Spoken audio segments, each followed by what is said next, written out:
barangay, nagkaroon ho tayo ng State of the Barangay Address para ho maiulat ho natin kung saan ho ba tayo patungo sa Barangay Manggahan. Ano ho ba ang mga magiging declared policy ho natin ngayon sa Barangay Manggahan. At syempre, yung mga reminders ho natin sa ating mga lingkod bayan na hanggat maaari huwag makialam sa politika ngayong eleksyon ng 2025. Yun. At masaya naman ho tayo na intact ho yung ating Barangay Council. Masaya rin ho tayo na nandito ho yung mga iba-ibang CSO para ho mapakinggan kung ano po yung mga report ho natin, kung ano po yung mga gagawin ho natin, at syempre ho yung mga accomplishment ho natin sa Barangay Manggahan. Sino-sino po ang mga dumalo dito? Si Councilor Saibel Asilo, si Councilor Cory Raimundo, ang ating DILG representative rin na si Ma'am Maan Alceno, si Ma'am Jeline Season from PESO, dahil presidente rin siya ng aming isang asosasyon dito. Andito yung mga former kapitan, Kap Bobby Bobis, Kap Efren Basco, at syempre yung mga kagawad natin.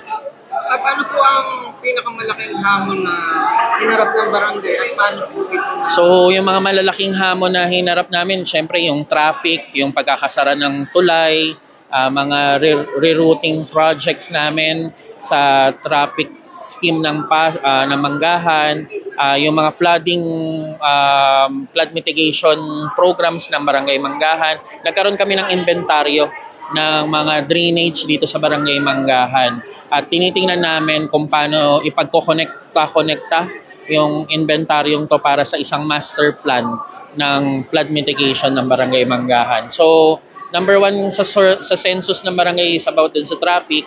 Number 2 is about dun sa mga aso, tain ng aso, impounding ng aso, rabies.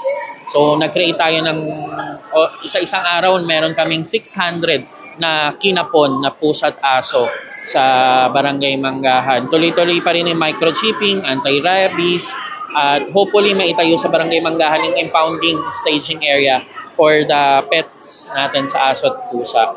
Number 3, about flooding. So, meron tayong master plan for the flooding, declogging.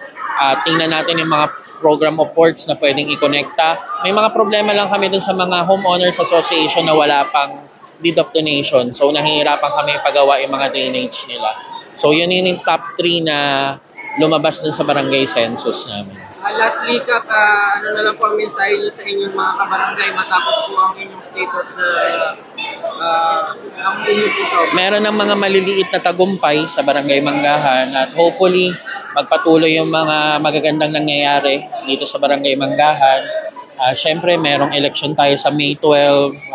Alam ko, mentras palapit ng parapit yan, maraming mga intriga, maraming mga panggugulo, maraming mga pag-aaway-away.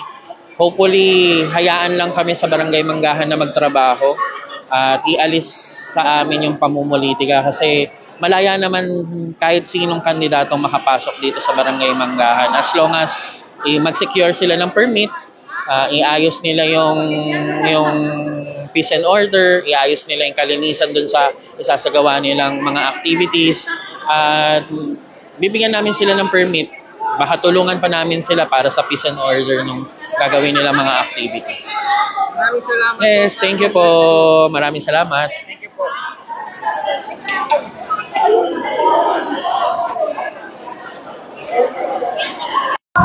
Ito tayo pa mga habol from proper. Picture po tayo. At ang ating mga Zin, Manggahan Zumba Instructors, halika na po dito sa ating harapan. Ang ating mga Zin na umuwi na pa. 1, 2, 3, smile. Okay. Ayan na. Alright. Okay. Usap po nito.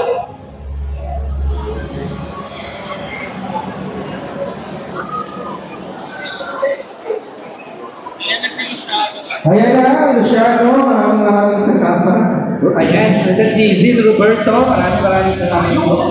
National absent po si Zin Choi.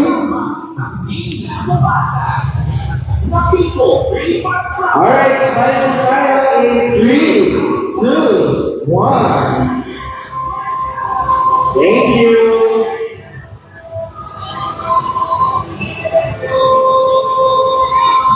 At syempre sa kapulang gusto ng ice cream, meron po ba ng ice cream ng ating former Vice Mayor Iyo Carlucho Bernardo. Maraming salamat po. Nasa entrance ko ang ating libreng ice cream. Pipigyan na sila in 3, 2, 1.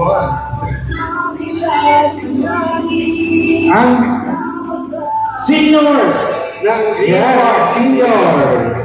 Green Park Seniors. Congressman Roman C. Romeo ay kasama na kanila si Ma'am Charlani Romeo. Ang ating mga city councilor na nakasama natin kanina, Konsihara Cory A. Buto, at Konsihara Saibel at Sinulutinan at buong konseho ng Eleven Sabinian ng Pasig City. Okay, smile po tayo ngayon sa camera. 1, 2. 1, 2, smile. At dito rin kami sa mga ang Pasig BIA Director ng Pasig City, Ma'am Station Martinez. Then Guzman.